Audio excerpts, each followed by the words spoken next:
Amberes, Bélgica. El 85% de los diamantes en bruto del mundo pasan por esta ciudad. Cada día, cada semana, cada año. Y en el corazón del distrito diamantero de Amberes, en el sótano de un edificio de hormigón sin ninguna señal llamativa en la fachada, existe una bóveda que fue descrita durante años como la instalación más segura del mundo para almacenar piedras preciosas. Cerradura con 100 millones de combinaciones posibles. El fin de semana del 15 y 16 de febrero de 2003, alguien la vació. 109 de las 189 cajas de seguridad abiertas. Diamantes en bruto, oro, plata, joyas. Más de 100 millones de dólares en bienes que desaparecieron sin que sonara una sola alarma. No hubo explosiones. No hubo confrontaciones. No hubo persecuciones de película.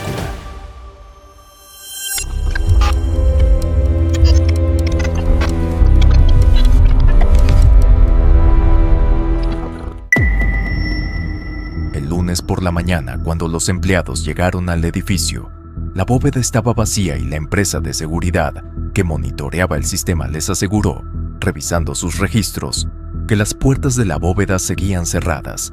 No lo estaban.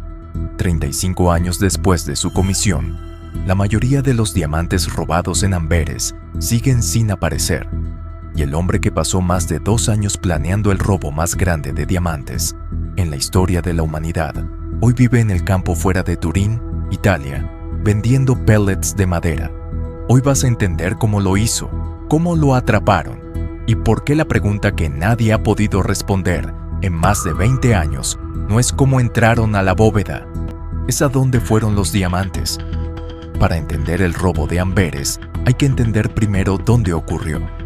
Amberes es la capital mundial del diamante. No es una expresión poética, es una descripción operativa. Aproximadamente, el 85% de los diamantes en bruto del mundo y una porción significativa de los diamantes pulidos pasan físicamente por esta ciudad belga antes de llegar a cualquier joyería del mundo. El distrito diamantero de Amberes ocupa apenas unas pocas manzanas en el centro de la ciudad. Es un barrio con sus propias reglas, su propia red de contactos, su propio sistema de confianza. Los acuerdos se hacen a veces con un apretón de manos y una palabra en yiddish. La red de relaciones importa tanto como el producto.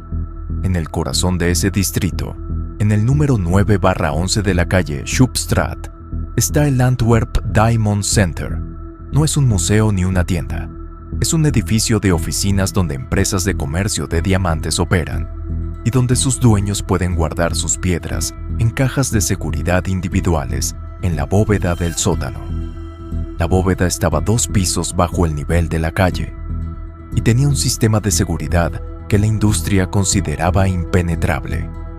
Una cerradura con 100 millones de combinaciones posibles, detectores de calor infrarrojos que registraban cualquier firma térmica humana, un sensor sísmico que detectaba cualquier vibración, un sistema de radar Doppler, un campo magnético entre 2 placas que activaba una alarma si se interrumpía, cámaras de circuito cerrado en los pasillos, guardias de seguridad privados en el edificio y el distrito diamantero completo, uno de los barrios más vigilados de Europa, rodeando el edificio. Nadie pensaba que era posible entrar a esa bóveda sin ser detectado. Alguien discrepó. El hombre que planeó el robo se llama Leonardo Notarbartolo. Nació en 1952 en Palermo, Sicilia. Desde joven desarrolló habilidades para el robo. Primero violaciones menores, luego robos en joyerías de mayor escala. Con los años se convirtió en parte de una red informal de ladrones profesionales de la región de Turín, en el norte de Italia, a quienes los investigadores belgas llamarían más tarde la Scuola di Torino, la Escuela de Turín. Esta red no era un cartel criminal organizado con jerarquías formales. Era una comunidad de especialistas que se conocían y que podían colaborar en operaciones específicas. Cada uno tenía una habilidad: abrir cerraduras, desactivar alarmas, conducir, planear rutas de escape. Notar Bartolo era el estratega, el hombre que veía un objetivo y construía el plan para llegar a él. Y en algún momento antes del año 2000, alguien le mostró el Antwerp Diamond Center. Lo que hizo a continuación fue algo que los investigadores belgas, cuando lo descubrieron, describieron como extraordinariamente paciente y meticuloso. En el otoño de 2000, Notar Bartolo creó una empresa de fachada como importador de gemas italianas y convenció al administrador del Antwerp Diamond Center de alquilarle una oficina. El precio, aproximadamente $700 al mes. Esa oficina le daba algo invaluable: acceso formal al edificio con su propia tarjeta, derecho a entrar y salir en horario de oficina sin levantar sospechas y, crucialmente, derecho a alquilar su propia caja de seguridad en la bóveda. Pasó los siguientes 2 años entrando regularmente al edificio, construyendo confianza con el personal, estudiando los patrones de seguridad, observando qué cámaras cubrían qué ángulos, registrando los horarios de los guardias. Llevaba un bolígrafo que no era un bolígrafo, era una cámara miniatura. Con ella documentó los pasillos, las cámaras, los accesos. Instaló una pequeña cámara encima de la puerta de la bóveda para capturar cuando los guardias la abrían y así identificar la combinación. Y en algún momento antes del robo, durante una de sus visitas rutinarias a la bóveda, Notar Bartolo hizo algo que luego admitiría en una entrevista con la revista Wired Magazine en 2009. Sacó un aerosol de laca para el cabello y roció el sensor de movimiento infrarrojo. Una película fina de laca, suficiente para crear un aislante térmico temporal entre el sensor y el calor corporal de quien pasara frente a él. El efecto duraría al menos 48 horas. Nadie lo vio, nadie lo detectó. Para el fin de semana del robo, Notar Bartolo y su equipo habían identificado y resuelto cada sistema de seguridad de la bóveda. El campo magnético entre las 2 placas de la cerradura.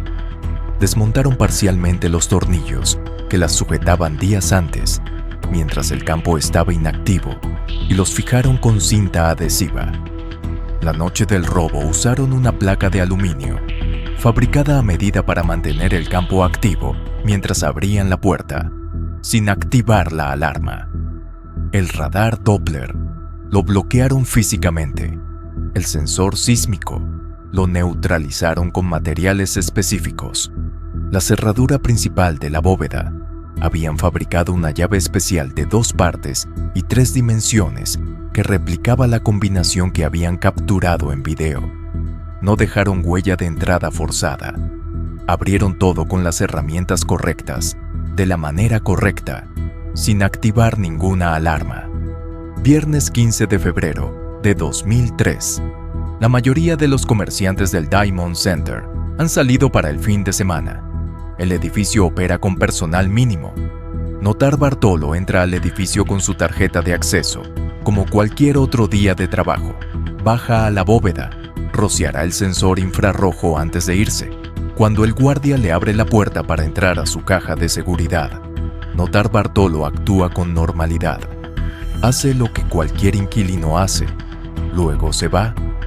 Esa misma noche, ya de madrugada del sábado 16 de febrero, el equipo se reúne. Entran al edificio por el acceso de Notar Bartolo, bajan al sótano, abren la bóveda con la llave fabricada y la placa de aluminio para el campo magnético. Con el sensor infrarrojo neutralizado por la laca, trabajan en la oscuridad total con linternas. Cada caja de seguridad tiene 2 mecanismos, una cerradura con llave individual y una combinación de 3 letras. El equipo usó un dispositivo manual fabricado a medida, accionado con una manivela, para forzar las cajas una por una. Abrieron 109 de las 189 cajas. No abrieron las 80 restantes, según algunas fuentes, simplemente porque ya no podían cargar más. Lo que sacaron de allí fue diamantes en bruto y pulidos, lingotes de oro, plata, joyas personales y documentos de valor. El estimado total, según la versión más ampliamente reportada por medios verificados y la propia investigación policial belga, fue de más de $100 millones. La propia bóveda no estaba asegurada. La compañía de seguros nunca otorgó una póliza colectiva porque, según documentación posterior, había identificado fallas de seguridad en la instalación. Eso significó que más de $75 millones en pérdidas no tenían cobertura de seguro. Las víctimas más devastadas fueron los pequeños comerciantes de diamantes, que creían que el lugar más seguro del mundo para guardar sus piedras era esa bóveda, y que por eso habían decidido no contratar seguro adicional. Eran negocios familiares, eran los ahorros de una vida de trabajo. Desaparecieron en una noche. El lunes por la mañana, cuando el primer empleado de seguridad llegó al edificio y llamó a la empresa de monitoreo para reportar lo que encontraba, la empresa revisó sus registros y confirmó: las puertas de la bóveda siguen cerradas. El sistema no registra ninguna alarma. No lo estaban. El sistema había sido burlado de principio a fin. Lo que destruyó el plan perfecto no fue la policía, fue la basura. Después del robo, Notarbartolo y uno de sus cómplices, el hombre conocido como Speedy, que era según las crónicas un individuo ansioso y paranoico, salieron del edificio con las bolsas del robo y con los desechos de la operación. Recibos de supermercado, guantes, cinta, restos de comida, cámaras usadas, material del safe house.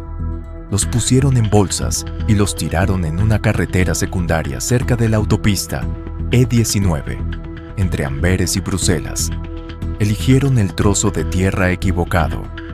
Era la propiedad de August Van Camp, un hombre de 59 años, ex comerciante de comestibles jubilado, que tenía la costumbre de recoger la basura que los conductores tiraban en su propiedad y reportarla regularmente a la policía para que identificaran a quienes basureaban. La mañana del lunes 17 de febrero de 2003, Van Camp estaba en su campo. Encontró las bolsas. Entre los desechos había documentos con el membrete del Antwerp Diamond Center. Llamó a la policía como siempre hacía. La policía, que ya estaba investigando el robo, llegó de inmediato.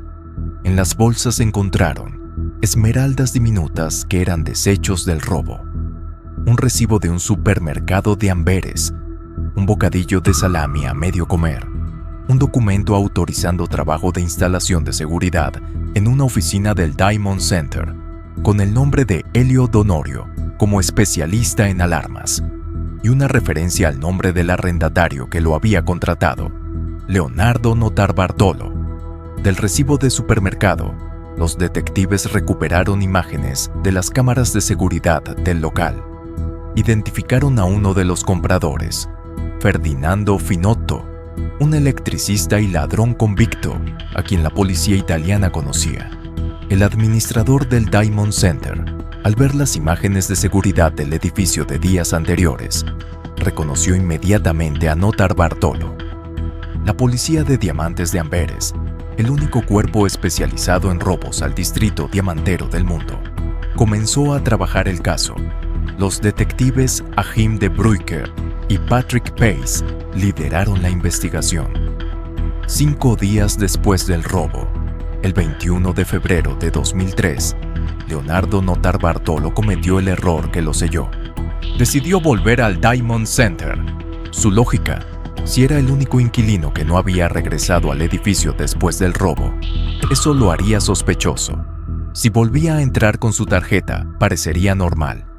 Pero el personal de seguridad del edificio llevaba días siendo interrogado sobre él. Lo reconocieron en el momento en que llegó a la puerta. El administrador lo entretuvo en la entrada, hablando de nada, mientras llamaba a la policía. Los agentes llegaron y lo arrestaron en el vestíbulo. En el apartamento que Notarbartolo tenía en Amberes, la policía encontró 17 diamantes en bruto del robo. En la casa de seguridad del equipo, encontraron una alfombra cubierta de esmeraldas, del mismo tipo que las encontradas en las bolsas de basura de Van Camp. A través de los códigos de tarjetas SIM encontradas en el apartamento, rastrearon los movimientos de los teléfonos, del apartamento al Diamond Center, del center al apartamento, y luego a Brescia, en el norte de Italia, donde el grupo se había reagrupado. 4 de los 5 ladrones fueron arrestados. El quinto, el hombre al que Notarbartolo llamó el Rey de las Llaves, nunca fue identificado, desapareció y nunca fue encontrado. En 2005, el Tribunal de Apelación de Amberes dictó las sentencias. Notarbartolo, 10 años de prisión y multa de 1 millón de euros. Pietro Tabano, Elio Donorio y Ferdinando Finotto, 5 años cada uno. Notarbartolo fue puesto en libertad condicional en 2009. Una de las condiciones, compensar a las víctimas. Nunca lo hizo. En 2013, fue detenido en el aeropuerto Charles de Gaulle de París por violar su libertad condicional y obligado a cumplir el resto de su condena. Fue liberado definitivamente en 2017. La pregunta que queda pendiente es la más obvia. ¿Dónde están los diamantes? El valor del robo, según los reportes más ampliamente verificados, fue de más de 100 millones de dólares. En los allanamientos posteriores, se recuperaron 17 diamantes en bruto en el apartamento de Notarbartolo y esmeraldas pequeñas en la casa de seguridad. Representan una fracción insignificante del total. El resto nunca fue localizado. Hay 3 hipótesis que los investigadores y expertos han manejado durante más de 20 años. La primera hipótesis es la versión del propio Notarbartolo. En una entrevista con Wired Magazine, publicada en 2009 mientras cumplía su condena, afirmó que el robo fue organizado por un comerciante de diamantes anónimo, que lo contrató para llevar a cabo el robo, como parte de un esquema de fraude de seguros. Según esta versión, muchas de las cajas que abrieron en la bóveda ya estaban vacías porque sus dueños las habían vaciado previamente, y el valor real de lo robado no fue 100 millones, sino aproximadamente 20 millones de dólares. El comerciante cobró un seguro inflado. Notarbartolo fue el instrumento. Los investigadores belgas rechazaron esta versión por una razón simple. La propia bóveda no estaba asegurada. La compañía de seguros había identificado fallas de seguridad y nunca emitió una póliza colectiva. Si el fraude de seguros era el motivo, la lógica no funcionaba. La segunda hipótesis, la más ampliamente aceptada por los investigadores, es que los diamantes fueron trasladados rápidamente a Italia y distribuidos a través de la red de la escuela de Turín, antes de que la investigación pudiera seguir el rastro. Los diamantes en bruto son extraordinariamente difíciles de rastrear. No tienen números de serie. No hay registro de propietario en la mayoría de los casos. Se pueden dividir, pulir, cambiar su forma y venderlos en mercados donde el origen no se verifica. Una vez que los diamantes desaparecen en ese sistema, es casi imposible recuperarlos. La tercera hipótesis es la más inquietante. Notarbartolo pudo haber separado una porción significativa del botín antes de su arresto, colocándola en manos de personas con las que tenía acuerdos previos a los que la policía nunca tuvo acceso. Eso explicaría por qué nunca pagó la compensación a las víctimas que exigía su libertad condicional, a pesar de haberla perdido por ese motivo. Quizás no tenía incentivo suficiente para hacerlo, o quizás el dinero ya no estaba bajo su control directo. Lo que está documentado sin disputa, más de 100 millones de dólares en diamantes y joyas entraron a la bóveda del Antwerp Diamond Center. La gran mayoría salió el fin de semana del 15 y 16 de febrero de 2003, y más de 2 décadas después, siguen sin aparecer.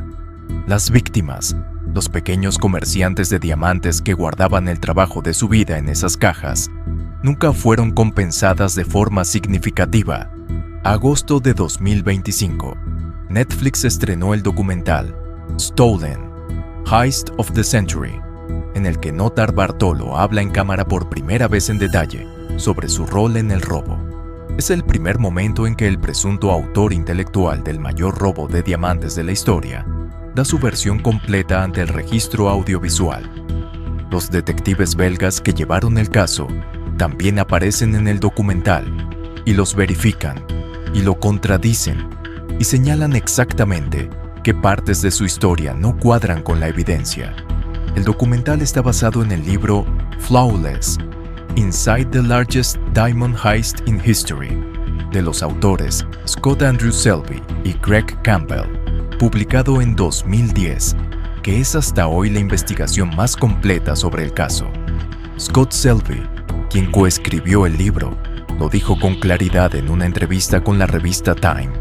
El robo en sí fue perfecto, planeado durante años, ejecutado sin errores. No sonó una sola alarma. Fue la huida la que falló. Todo ese trabajo, 2 años de infiltración, meses de preparación técnica, una operación que burló todos los sistemas de seguridad que el mundo del diamante había podido construir, fue destruido por un hombre ansioso que tiró la basura en el campo de alguien que siempre recogía la basura. Y los diamantes siguen sin aparecer. Si este caso te atrapó, deja en los comentarios cuál quieres que investiguemos después. El robo del Banco Central de Fortaleza en Brasil, donde un grupo cavó un túnel de 78 metros para vaciar la bóveda. El de Hatton Garden en Londres, donde un grupo de hombres mayores de 60 años vaciaron el mayor cofre de seguridad de Europa.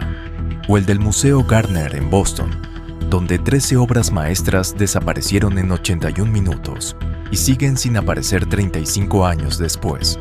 Suscríbete y activa la campana. En este canal, todo es real, documentado y con fuentes. Nos vemos en el próximo caso.